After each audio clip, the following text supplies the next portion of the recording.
Jay, obviously, AI has been such a hot topic for so long. And this special episode with Benji Rogers, we learned and I learned so much about AI, so many things that have scared me, so many things that have excited me. But boy, oh boy, this was just a wonderful conversation. We're very fortunate. Benji is an entrepreneur, a technologist, and he works for this company called Sureel AI that we've been talking about lately. And we talked to him about what's going on with AI, these platforms that are training on intellectual property, specifically words and music, and much, much more. It's a fantastic conversation. So now, without further ado, this is Benji Rogers, a special episode of the Your Morning Coffee podcast. Let it roll. Stand by for transmission. This is London calling. Wake up! The revolution is at hand! Your morning coffee is on the air. On the air. On the air. On the air. On the air. On the air.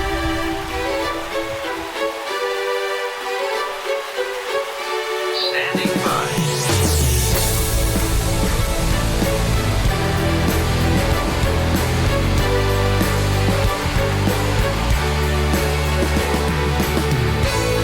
Your morning coffee, the weekly music news for the new music business. It's the highly curated, agitated, advocated, moderated, and liberated digital music information that you need to know. We are your digital music authority. And now from our studios in Hollywood, California, here's your hosts, Jay Gilbert and Mike Etchart.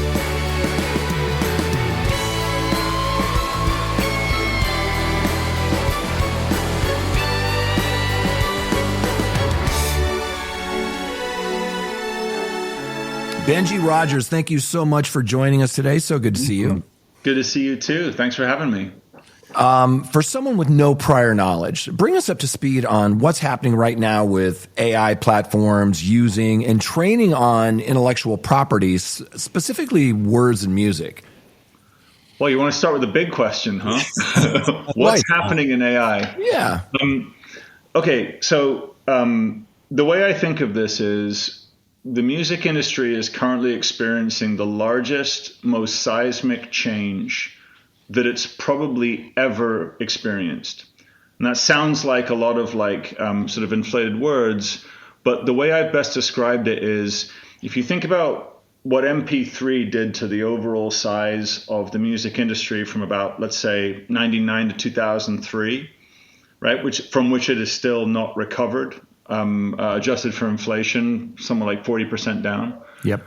This is probably 20 times the size, moving at about 50 times the speed. And it's of such a weird and kind of like seismic proportion because we are witnessing the deployment of a new technology of the scale, somewhere between like electricity and, the power loom, right? It's really, really going to change a lot in everybody's life. But music has sort of been a canary in the coal mine. The reason being that it's certain aspects of it are easier for AIs to digest in the same way that text is. But I think to really put it into context, this is the way that I see it and that we've been framing it, internally at my company and is that the goal of an AI is to make anything from everything, right? And what musicians make is some of that everything. And so whenever a technology comes along, whether it's blockchain, whether it's recording, whether it's, a car as opposed to a horse, you have to ask the question, what does this technology want from you? What is its goal? What is its and the goal of an AI is to make anything that the human wants from everything that humans have ever created for the least amount of cost possible to the AI. So that means that if you want to make something that sounds like Johnny Cash, The machine is failing if it doesn't give that to you, right? It's not achieving its goal, and machines and algorithms are designed to achieve a goal. You set it a goal and you give it something to train on. And so the thing that we always talk about in my consulting life before I joined the Sureel team, and I still do both, but was this idea that if a machine is trained on everything, which means that, it has read every book, it has listened to every song, and it's taken all of those amazing things that we've made, every picture, every social media post has been training, Facebook's model, or Meta's model, I should say. So every Facebook post, Instagram post, WhatsApp, attachment, you name everything that Meta can get its hands on, it is using for what they call training data. And when you work with AI engineers, they don't refer really to music. It's just data. And so this machine needs more and more data. And what's been so fascinating is, the way to sort of understand it is this. Elon Musk released a model called Grok 3 just recently. And before it was released, about 2 weeks before it was released, he said something in, I think I read it in Financial Times or New York Times. And it basically said, we've run out of human content. We've run out. We've sucked every human creation dry. Now we need to create new content. Like, that's the level of extraction that has come from the things that we humans create. And so the reason that I think that this is such a seismic change is we are so used to the paradigm of we're going to make something and then we're going to release it. And in that, and there's an economic model that benefits creators in that. Now, I'd argue that streaming has been a massive detriment to this, and we can talk about that for 100 years. But the idea is that you can still have in that, sort of like transition economic dignity. If I make something, I can press it onto a disc, wax, plastic, whatever it is, and we can have commerce. But if the thing that I made helped to make a machine smarter and able to spit out something that sounds like me, but that might be better than I could personally do, right? Then the challenge is I'm really competing with myself, but someone else is getting the money. And so if OpenAI achieves its next valuation goal with, the SoftBank money coming in, it'll be a $256 billion company. It's not that old, right? Spotify is probably one of the largest music tech companies on earth, and it's not that big, And so when you think of OpenAI, Grok, Llama, and 800 other companies in a similar vein, some doing music, some doing you name it, we really have to understand that, hundreds of millions of people are now using these things that did not exist in any tangible form that we would recognize as intelligent or smart, whatever it is, 3 years ago.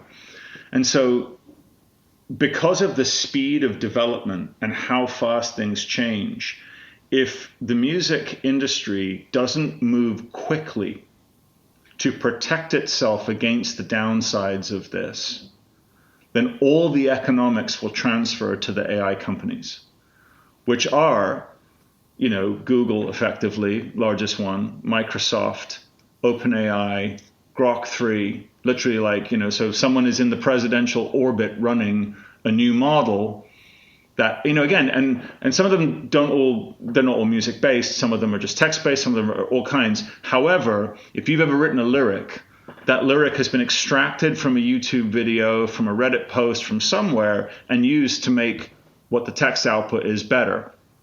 And so I've been looking at this for quite some time. My first exposure to it was working with the team at Boomi, advising them. And they kind of did their model correctly, which was it wasn't trained on other people's stuff. It didn't know what anyone sounded like. There is a way to do that. But the newer ones, in the type of training that they have, don't do it. And because the incentive is so strong and powerful to do this the wrong way, which is let's build our businesses and then deal with the downstream, quote unquote, later on. And for some of these people, the lawsuits are just viewed as the cost of doing business. They're not viewed as, it's like, oh, great, sue us. Maybe we can set a precedent. Maybe we can get lucky and get a couple of fair use cases. So I think if musicians need to know anything about this, and creators and people who work with them, is anything, it's this.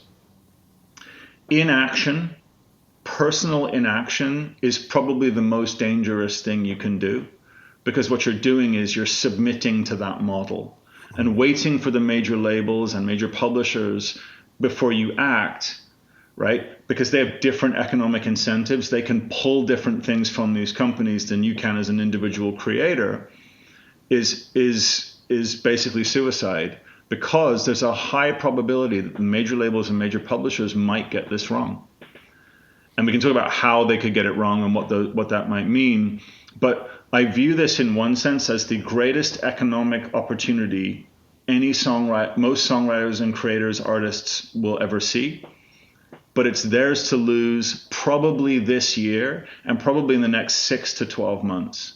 That's the speed of it coming. And trying to dig out of that hole will almost be like bailing water out of a sinking ship. It will be devastating. And so anyway, I ramble on, but that's the size of what I see. Again, the biggest opportunity we will ever see, ours to lose. Man, that is just horrifying. But wow. Well, let's talk about generative AI today versus the generative AI of tomorrow, specifically training on real data versus synthetic data, because that can be a bit confusing. Yeah. So let's unpack first part, right? Which is synthetic, the AI of today versus tomorrow. So if the goal of the AI is to create the greatest output for the least amount of input, right? Then we have to understand that. So imagine a playlist being designed to keep you listening, right? So that's an algorithm. The machine is sitting there saying, if I grab Mike with this beautiful 1970s sounding recording, and then I move Mike to something else, and then I push him to, let's say, a 3-hour podcast, well, I've achieved the goal. You're listening for 4 hours. I'm paying royalties for 2 songs. So that's a win, right? That's how algorithms work. You set them the goal, retention, right? Which is like, or an audiobook, even better, or, something along those lines. So the AI of tomorrow, and so the way that AIs work today is, the human prompts the machine to make something. In the same way that the algorithm takes the existing things and shuffles them in order. If you ever looked at a TikTok feed, it's taking and curating from different things. So the goal is to keep the human consuming the media. So now imagine that you're an AI engineer and you don't need existing content to keep that playlist perfect. You can generate it. But you can generate it so that it sounds like the greatest 1970s analog recording, warm, complete feel, because it's listened to every single one of them. It's copying the sound of a Telefunken U47. It's got a Steinway grand piano sampled the best because it knows. So now imagine you're an artist trying to make a new recording, competing with a machine that knows you from every playlist you've ever listened to, everything you ever looked at, and is going to generate something that is like, so for me, that would be, there's no more Donny Hathaway live, right? Which, maybe there is, I don't know. But imagine if it could be like, well, here's a generation of Donny Hathaway doing, Grapevine. And it literally will sound as though it existed because again, machines are just getting smarter, faster, and we have to disabuse ourselves of the notion that isn't going to be a thing. It will be, and we won't know. We will not know unless it says this was generated. So you can imagine the scenario whereby the AI of today is we have to create something. The picture has 6 fingers on the person, 7 fingers sometimes. There's little mistakes. Those are going to be like basically batted down over the long haul. And then we get to this scenario where we'll be watching a Netflix show or Apple TV show, and we'll say, make me a TV show starring Mike, Jay, and Benji. Make it 35 minutes long and give it a Reservoir Dogs-esque soundtrack. Now, there's no time to synchronize and get sync licenses and do any of that, worry about publishers, so it will generate something. And it might not get it right every time, but for us, we're not the audience. It's the billions of other people who don't really mind, who aren't thinking, oh, is that John Cage? Is that, like Hans Zimmer? Like, they don't think that way. They just think of like, I'm in the show. This is great. And so I think what we have to realize is that we're going to be competing with things that were designed to hook us in the way that every human is trying to create that great hook, that great song. And so we don't really have a choice in that. That's sort of like on the way. All we can do is kind of put our digital claim to say, well, we helped to make that. And so the AI today is very much what we're making. The AI of tomorrow is that perfect playlist from Spotify might be the 70s song you choose, a 70s song they generate for you, and then a podcast about those two that they generate on the fly. So the odds of you going back to your original after that, when you can keep going, diminish. And so in the same way that kids have always taken the tools of creation, like I want to make a Lord of the Rings video with an anime theme song, well, they'll just mash that together. Now imagine you just type it, and it does it for you. And so not everyone will do this, but if you notice, all of the companies, from the social media companies outwards, are putting the tools of creation into the software. My Notion documents can create new documents. My Google Docs can do that. So the tools of creation are going to be available and accessible for everybody at all times. There's opportunity, which we can talk about in the analog world, but that's coming, and it's not years away. It is year away, right? It's not years away. So the biggest threat, as we've seen it, and we've written about in the Substack that I posted, and that Tamai, our founder, has as well, is what you referred to as synthetic data. It's more complicated than I'm going to explain it, but I'll explain it the way that it helps for me to understand it. And then, and it's this. Let's say that you take an original song and you basically train the machine, the AI on it, right? So the AI learns what makes that song special, because a lot of songs are similar, but it learns what makes that song special. And then let's say it creates 100 versions of that song, new versions. Right? Those would be synthetic songs. They're not real songs. They aren't actually, Donny Hathaway. They're something new.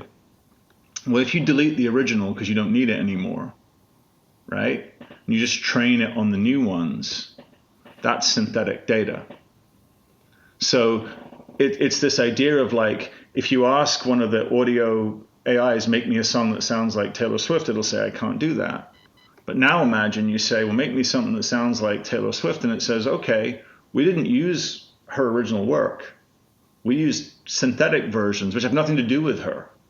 The fact that they came from her originally is something you would have to mathematically prove, but you have no way to do so because it's so-called black box. It doesn't, you can't see it. That's actually a fiction, by the way, which is a really insidious way of looking at it. But the honest truth of it is this. If Elon Musk said, I don't like quoting the man, I'm sorry, but I'm sorry to subject you to some Musk in the morning. But what he's saying is honestly the truth. He's saying the quiet part out loud, which is we've run out of human data. The AI models have run out of human data. So now we're training it on synthetic data. And just to show you how real and serious that threat is, and with a certain bit of Schadenfreude, I say this, but OpenAI cost $100 million to train, is what we believe the estimate is. and they're losing money every day. Every single time someone prompts, they're losing money. And their model, and that's because it costs hundreds of millions to take every piece of content, media, song, audio, put it into their machine and turn it into something usable. So the Chinese company DeepSeek came along a little while ago, and they basically took large parts of what OpenAI had done and created their own model called DeepSeek R1, which cost somewhere between $5 and $6 million to train. So they took the $100 million and distilled basically that same process, like created synthetic data that cost $6 million. And then I heard that Stanford basically recreated that same model for $30.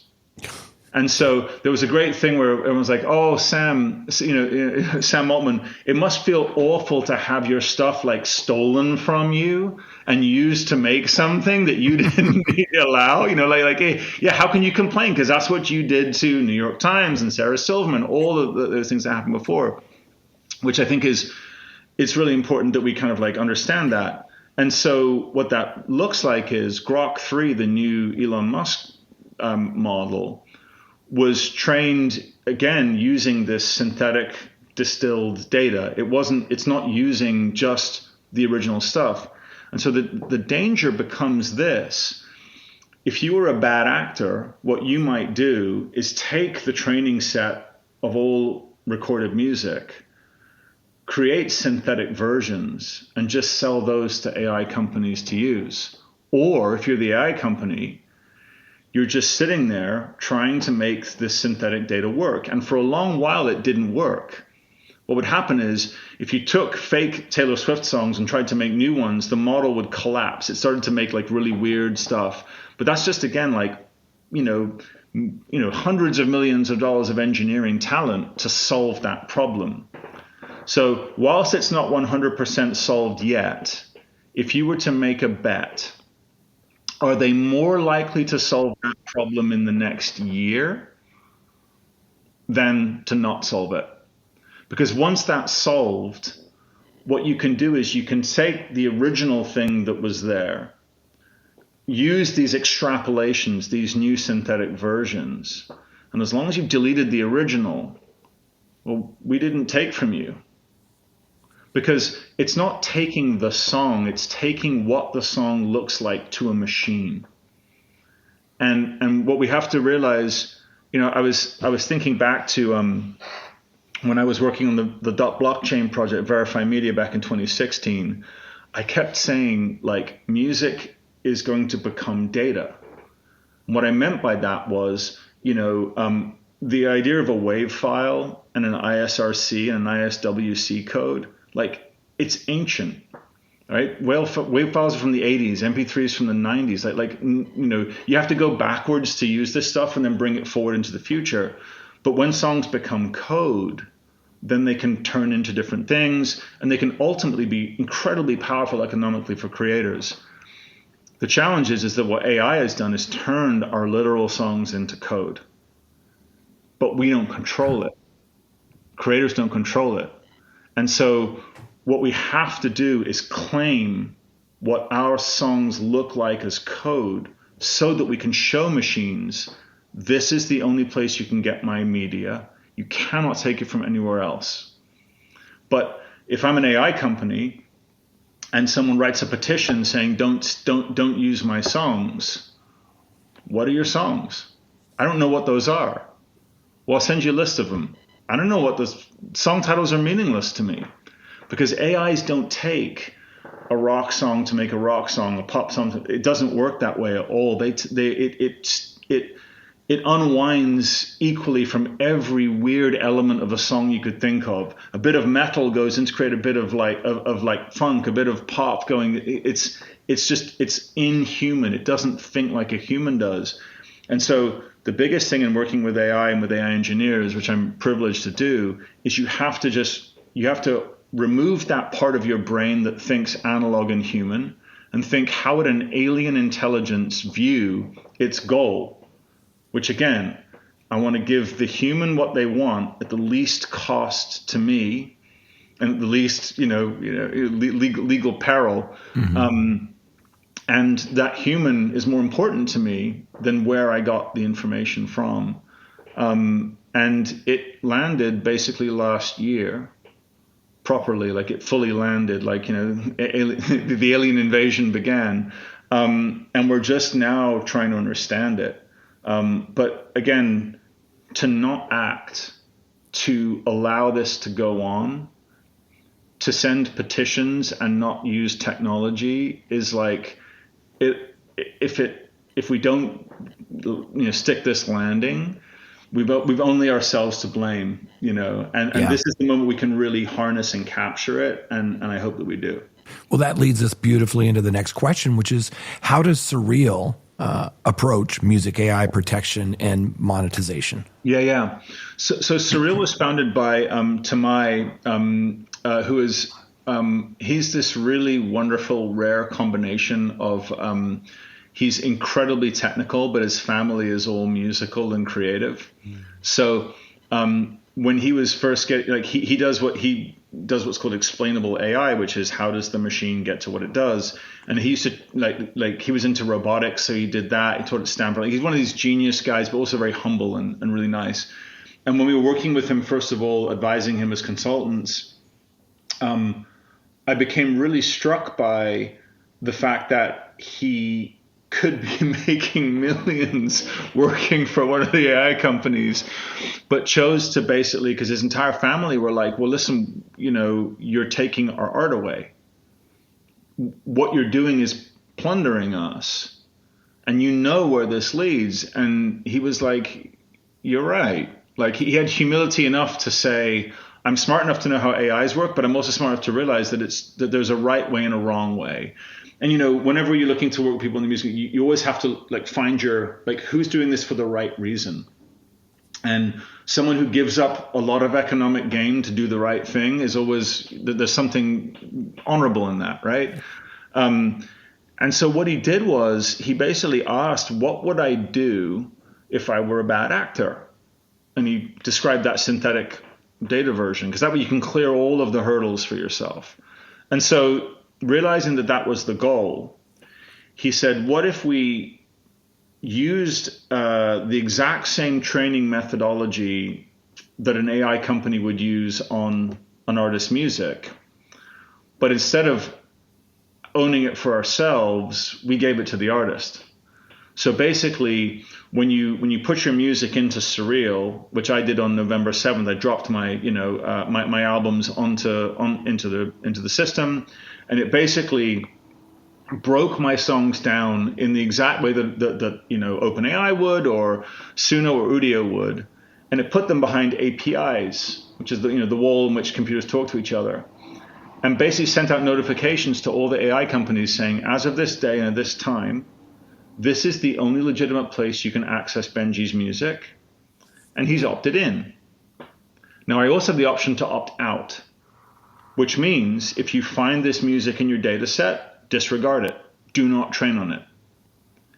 But what it really importantly does, it's a technical solution to a technical problem. Because technically speaking, an AI company has no excuse to say, oh, well, we didn't know what Benji looked like. Yeah, you did, because on November 7th, Benji showed you what he looked like, showed you what to avoid, and you just decided to do the wrong thing, right? And I have no time for that. And so one of the things about the petitions are they're good for political movement. They're probably good for some legal cases in some case, but 30,000 artists saying, don't train on me, without showing them what that is the problem. So what Sureel did was basically say, let's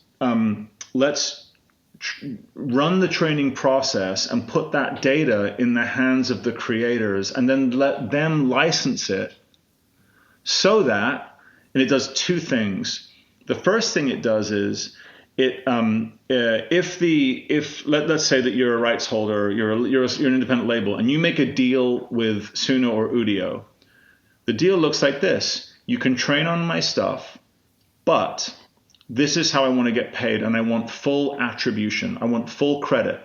If you use my work, on making that imaginary TV show in the future, on making a perfect song for a Spotify, whatever that is, I just want to get paid. And if we're involved in that, because we know how the computer learns from your music, we can track it through to the output. So as someone is typing the prompt, make me a song that sounds like, the second that next word comes out, it's looking and saying, it's pulling from that label's thing. We can, and it happens in its little tiny pieces, but it adds up to really big. So basically they can see inside the black box without compromising the uniqueness of the model, because that's going to be private on their end, and without exposing the songs in a way that means that they can't it can be tracked right the way through. So basically it turns the black box into a white box model to where you can see it. And so when you say this to AI companies, they're like, we'd much rather do a license where the artist can't see what's happening, and we'll just if it's a pop song, we'll pay you for the pop songs. Because remember, the goal is synthetic data. The goal is the least amount. They don't want to show through. But this is the way of the artist saying, like, if you picture going into a lawsuit, well, Your Honor, I think that they stole my song. Well, what proof do you have? Well, this song that I downloaded from them sounds kind of like mine. I don't know what that, like, well, how did you tell them you didn't want this to happen? I didn't. Well, I wrote a letter. I said, don't train on my music. Well, what are you? Because we live in a world where everything has become data to these companies. If they wanted to find their own music in their own data set, they're not looking for the song title. They're not looking for an ISR. That's meaningless. What they're looking for is the thing that makes that unique. And that's all data at this point. So what Sureel does is it basically places the AI's power into the hands of the creator, and it gives you two options. Option one is, I want to opt out. I do not want to be trained on. That's probably a financially disastrous thing to do in the future that's coming. However, musicians don't have to be practical, right? If you don't want to be part of it, don't do it. That's your right. Because ultimately, when the tech oligarchs come along and say, well, of course we have a right to everything you've ever created because we're great men. Like, what the fuck does that mean? So if you want to opt out, you have to technically show the machine what you are so it knows to ignore you. Otherwise, that's not possible. Right? So if you don't have an API, that's what I said, you don't need petitions, you need APIs, right? If you don't have an API that you say, well, listen, we sent you a notice to show you what we were. But when we look at the outputs of your model, we're still seeing stuff that sounds like us. We think you're disagreeing. So you got a fight.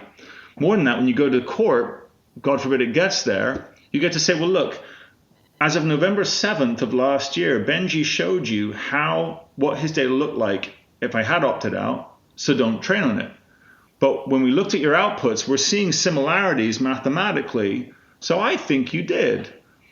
I think the judge has a much better time with that than, well, how did you tell the AI company? Well, we sent a letter. It was a PDF. It was written in legalese, and it said, don't train on our stuff. Did you show them the specific songs? No, we don't have a list of those. Okay, well, what did you show them that they should avoid? We just said my name, and like, it's at the scale, it's read everything ever written by anybody ever. Imagine just trying to find the needle in that haystack, right? And so that's option one, is opt out. We can talk more about that because I think it's a really important distinction. Opting in means that you can do one of two things, well, a few things. The first of which is you can say, I want to opt in to AI training.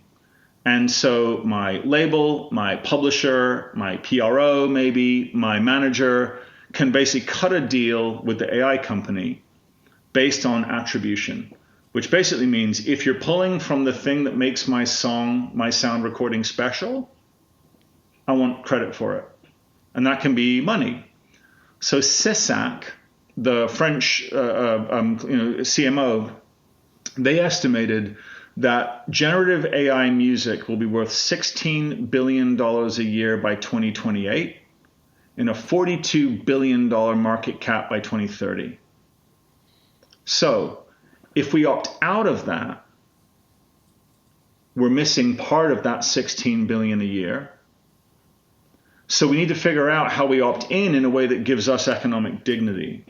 And the only way to achieve economic dignity, as I see it, is fundamentally through attribution, which is why it's the most boring word ever, but it's probably the most important word an artist is ever going to have. In the same way that if you spent time writing a song and that song suddenly is worth, $10 million, your 0.5% of it is meaningful, right? And you wouldn't think, well, I'll just let them have it. What do I need that money for? No, it doesn't work that way. You will go through every line on that lyric sheet to figure out which one you wrote down in your pen. You'll be taking pictures with your iPhone, like if you're in that type of session. And so the principle is the same. And what Sureel enables, which I like a lot, is you can set preferences to your opt-in. So one example is this. SysAC thinks that it will cannibalize 25% of artist revenues, right? As it grows to that 16 billion a year, it means that market share, which is our traditional streaming revenue, songwriting revenue, et cetera, drops 25%, which puts us down a long way from 2001, right? From our NSYNC CD sales height that we were at. So if we opt out, what we're doing is we're saying, don't train on me and don't give me part of that revenue. Again, that's your right if you want to. But if you opt in, you've got a couple of options in the Sureel framework. Number one is what you might say is anyone who prompts something that touches my songwriting style, my guitar playing style, my bass vibe, my drum, it must always sound like me. Right? So that my uniqueness carries through the model. So you can tune the model to do that. Or you could say it must never sound like me because I always want my stuff to sound unique. So you've got those two options if you have attribution. If you don't have attribution, you don't have any of those options. You can also specify, I don't want my songs to be used in any prompt that mentions neo-Nazis or whatever it is that you want.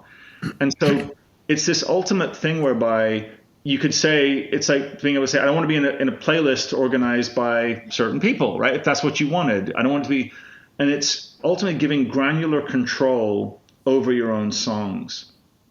Because at its heart, if we opt out, we're saying no to the economics of, and I think when people say don't train on me, what they're really saying is license fairly. Do this the right way, or I just think it's evil and I don't want to be part of it. And again, that's everyone's absolute prerogative, but we need to be careful because the size and scale of these companies are really unlike anything we've ever seen. And so if we don't get this right and don't license quickly, correctly, the challenge we have is they get to synthetic data, which is the goal. And then eventually they say, well, actually, we don't need to license you really because we can still get to those outputs. True, we can't get the make me a song that sounds like Taylor Swift. And Taylor might not want that, in which case she should say, I don't want that. But in the long run, that 16 billion a year could be exponentially larger because that's just music. Now imagine every single television show, every social media video, all of it across the world drawing from this pool of music. And the other thing that's really important for the songwriters and the publishers out there is this. When you do attribution correctly, which is breaking the song down, it seems to favor the publisher and the songwriter side more than it does the sound recording side. So in the Spotify, Apple, Deezer model, 70-30 goes to the sound recording, 30 to the publisher. But in AI licensing, it might go the other way. So we sort of have like an interesting phenomenon where if the publishers get together, they could, and they demand attribution share, which is like how much was our work used. That could be the most powerful publishing income in the future. Because ultimately you can keep Bohemian Rhapsody as unique as it is and not have other versions like it. That's an option. Or you could have your own Bohemian Rhapsody and 100 million people creating their own one, all attributing back in the correct way. Like you could do another thing. You could say this. Imagine a model where you say, make me a song that sounds like Bohemian Rhapsody. And it says to you, no problem. It'll be $2 if you want to download it. Now you're turning on unit economics, which was what made us so big in the 2000s, right? Which was like people downloading digital downloads, buying, because then you can build new economic models on top. And I think that that's the opportunity here is as big as it could get, music is under all of it. What video doesn't have music? So imagine if you're not part of that, it's like agony. Yes. So Sureel basically empowers you to keep your digital stake in the outputs as big and as deep and as wide as they go. Wow.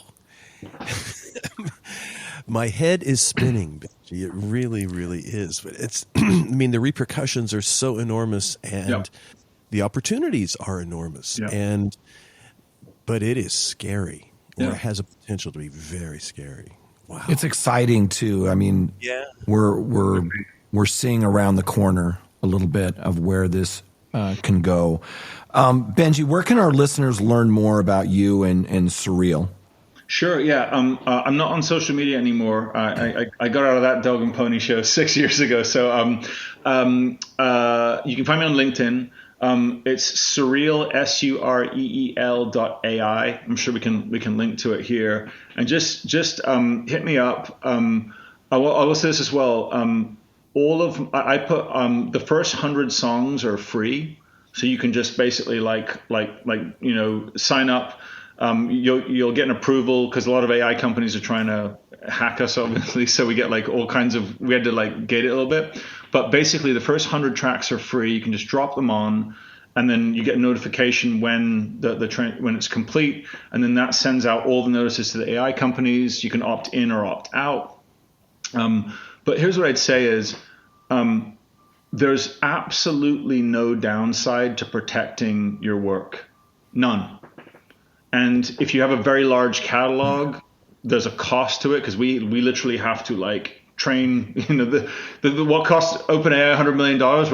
We got to go through that process too on your behalf. But opting in, is where we see the future, because what Sureel wants to do is get paid to calculate every time you're being used by the AI companies. So in the long run, this is like one of those perfect fit solutions. And I will say this, just so it's clear, it does help the AI companies too, because one of the frustrations is a bunch of AI companies want to do the right thing, but they see doing the wrong thing as the path to victory because it's taking so long to deal with the artists. And so the faster we can get our works into this way of them viewing it, the better, because ultimately music is going to be created at a scale unlike anything we've ever seen, which means market share is going to feel pressure. Catalog valuations will feel pressure. But if we're part of the growth in a way that is economically dignifying to us, which is opt in, don't have it sound like me, opt in, make sure it always sounds like me, those seem pretty fair to me. And if it doesn't sound like you, but it's making you money, that's not so bad because you can still keep going and doing what you're doing. There's no downside. And here's what I'll say. If you're an artist, ask your manager what they're doing about it. If you're a manager, ask your label what they're doing about it. And if the answer is nothing, say, well, why is Benji's music created and he hasn't made music since 2007 and I'm not? When it's literally free for the first 100 of your most precious recordings. And I think that's where, and here's another thing I'll say too. don't just use Sureel. If there are opt-out databases, sign them. If there's other companies that do this, sign up with them. This could be the biggest opportunity you're ever going to see. Do not wait. Waiting is what's going to is the killer, because it just gives them more edge, more runway, more time. And you just hit me up with any questions. I'm more than happy to answer them. Wow. Thank you so much, Benji. This has been so enlightening, and I love the way that you sort of break it down, and so even knuckleheads like us can understand it. But thank you so much for taking the time, and let's talk again. This is moving very quickly. I'm sure it's changed while we've been having this conversation. Absolutely. Thanks for having me.